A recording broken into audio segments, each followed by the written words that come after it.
Well, hello there. It's Beards and Bangers, and today you find me looking at a car that doesn't feature that much on the channel anymore because he's pretty much sorted out.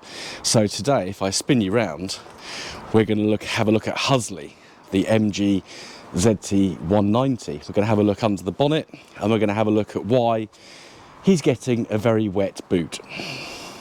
Beards and Bangers.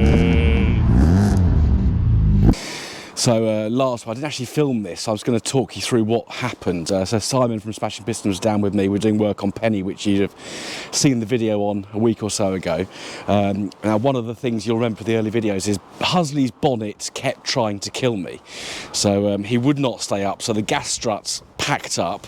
So if I just open his bonnet up now, he's actually got a raising bonnet that will stay there, and the reason for that is I've replaced the gas struts. So I thought this has got quite a big job, but it's actually really not. So you've got spring clip on here, spring clip on there, and you just prise the old ones off. I don't know if you can quite see, but there's a little area to get your screwdriver in there for that spring clip, and you just prise that off to get the old ones off, and then these just push on, so you don't even need to use the screwdriver to get these on. They just push on. Good old discount MG Rover spares. They really are an absolute godsend when it comes to parts. I've actually about to put another order in today for some more bits for Penny.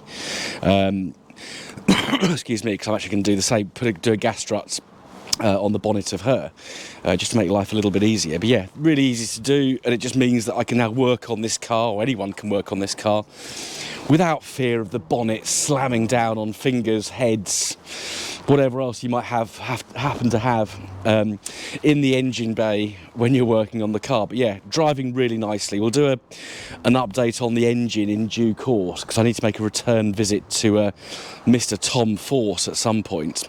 To see about the map, because I think he tried about 6 different maps in this, yeah, it wasn't taking any of them, but we've done a bit of work since then, so more on that another day. One job I do need to do that just reminded me, I need to get the AC looked at, because I had it regassed a couple of years ago and it blew cold for the whole of that summer, but it's not blowing cold anymore, so we need to have a little look at what's going on with Huzzly's air conditioning, because I do like to drive this car a lot, and with warm air blowing out, it's not the most comfy. I know the climate control on these cars isn't the best, but it did work, so we either need to regas it and see what's going on there, if it's the gas, or if it indeed is the pump or the condenser.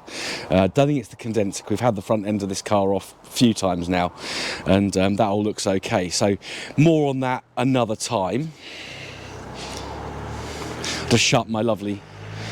Oh, it's actually got some resistance. Before you just pulled it down, it would just flop down. So I'm going to grab the tripod and we'll have a little look in the boot now. Right, so you have to excuse the state of Huzzly's boot. He is a bit of a dumping ground. There's Penny's old back box in there. Managed to get rid of his front pipe finally, so I'm delivering that to someone tomorrow. More on that in tomorrow's video.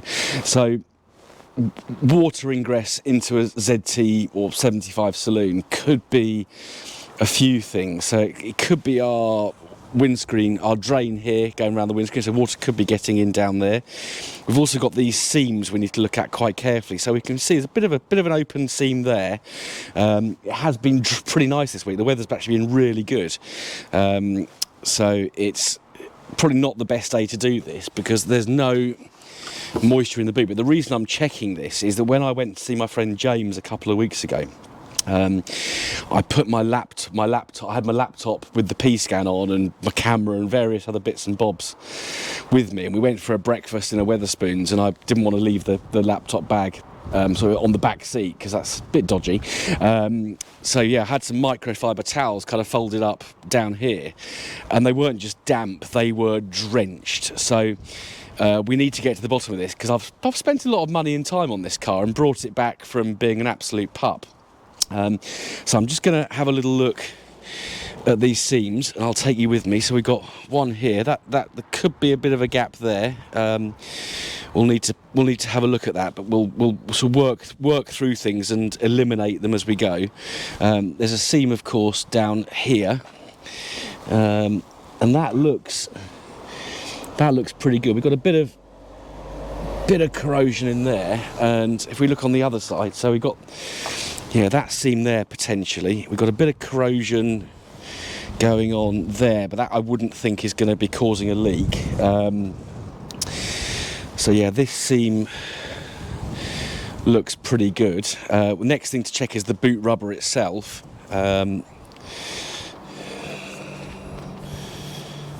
Yeah, so that's not conclusive. So what I'm going to do is I will grab the tripod this time. I'm just having another look at the seam down there, and we'll get the mini socket set as well. So we'll pop the lights out, and we'll also get some vinyl and rubber care on this boot seal, because your rubber does need nourishing. It's a bit like leather. It's not something you can just leave forever and it's going to be fine. You've got to look after it. So if we use a bit of, there's no obvious bits wrong with the boot rubber that I can see. Just having a feel round, and that it feels okay. A bit of a split there, but I don't think that's going to be causing massive water ingress because of where it is. So let's get the mini socket set. Let's get the vinyl and rubber care solution. We'll apply some vinyl and rubber care, and then we'll take a light out and see if that's the problem. And hopefully, if the lights do need some attention, I'm actually getting a new set of lights tomorrow, so we can easily remedy this. Right, excellent. So we'll just treat this liberally, make an absolute mess while I'm doing it, but it's a bit hard to get it exactly accurate with a spray like that, but don't worry, we're going to be cleaning inside at some point. So just a little bit of treatment like that with the rubber care solution. We'll just let it soak in for a minute, and then we'll buff it off, and it does, if anything, it just looks nice anyway. So right, that's dripping, so we'll stop that dripping by trusty microfiber towel. I'll get these in Costco. They're about, I don't know, they're less than 15 quid for a pack of I think there's 30 in a pack.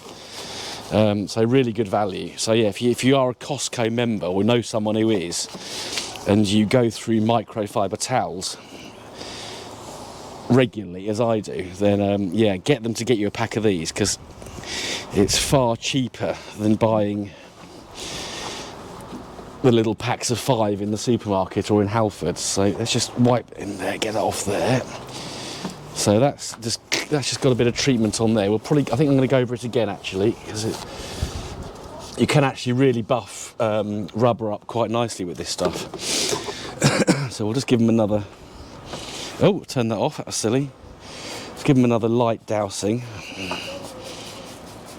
It smells lovely, this stuff. I love car care products. They just all smell really good. Right, let that sit for a minute and then we'll buff it off.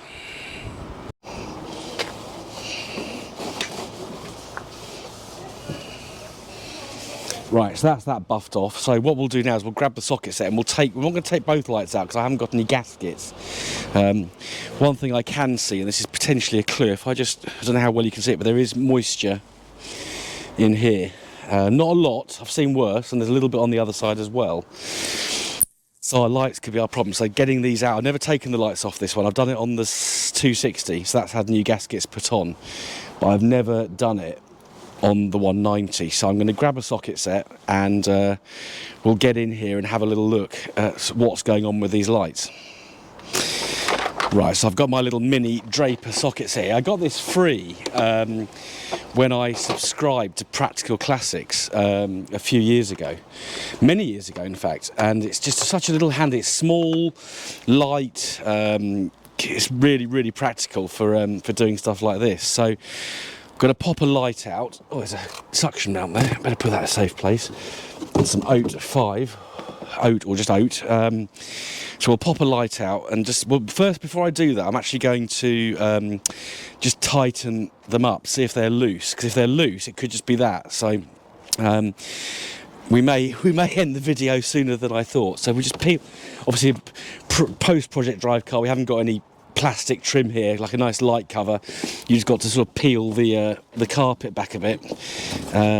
What size are we? I think we're 10mm, of course. It would be 10mm, wouldn't it? There we are, 10mm socket. Hopefully you can see all this. There we are, yeah. So 10mm socket, just... No, it's not a 10mm, it's smaller. Let's try 8. It's an 8mm. Right, so we're going to be getting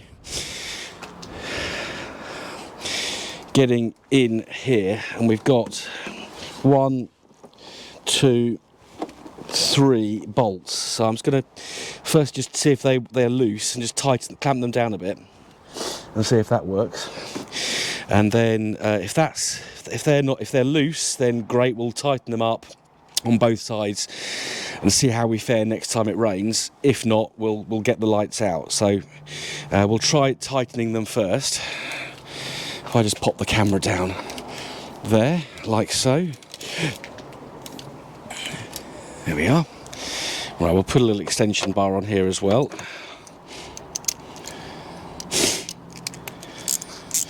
And that is in tightening mode. So let's just go on this first one and just see if they do nip up. They are nipping up. That one's pretty tight. Where's the third one? That's right under. Yeah, the final one to do is in a really awkward spot because we've got the cage there for the for what would have been the CD auto changer thing, which I've taken out because it's full of rust. So we've got this little annoying bolt right down here. I've just got to try and ease this carpet out. I need to get the mounting out for that actually and get a new boot liner at some point because I'm not going to use it. I've got an iPhone Apple CarPlay head unit, so it's got everything on you need, just no CD player. So let's just pop the socket in without the extension bar. That might be a little bit easier than trying to prise out this.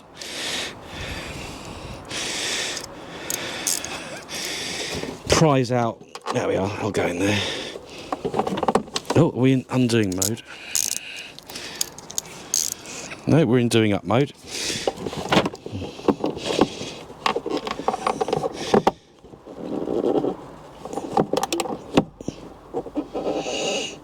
Yeah, a bit loose. I'm going to just try nipping them up first. We'll just do it on this side as well, so I can move the camera around there.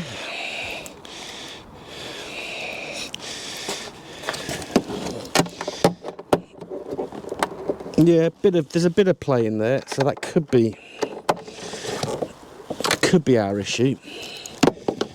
I need to check the wiring connections on this at some point as well, because it occasionally throws up oh, that's loose, yeah. Right, we're going to nip it up, so we're going to leave that there for today. We're going to not tighten those up anymore, and we'll see if that cures the dampness. And if not, there'll be another video on replacing the rear lights and the gaskets, because I do want to keep this car in fine fettle. But yeah, we do need to, this wiring's, some of those connectors are a bit interesting under there, which may not be helping us. So we'll put our little boot liner back as best we can, and we shall shut Huzzly's boot up for the day.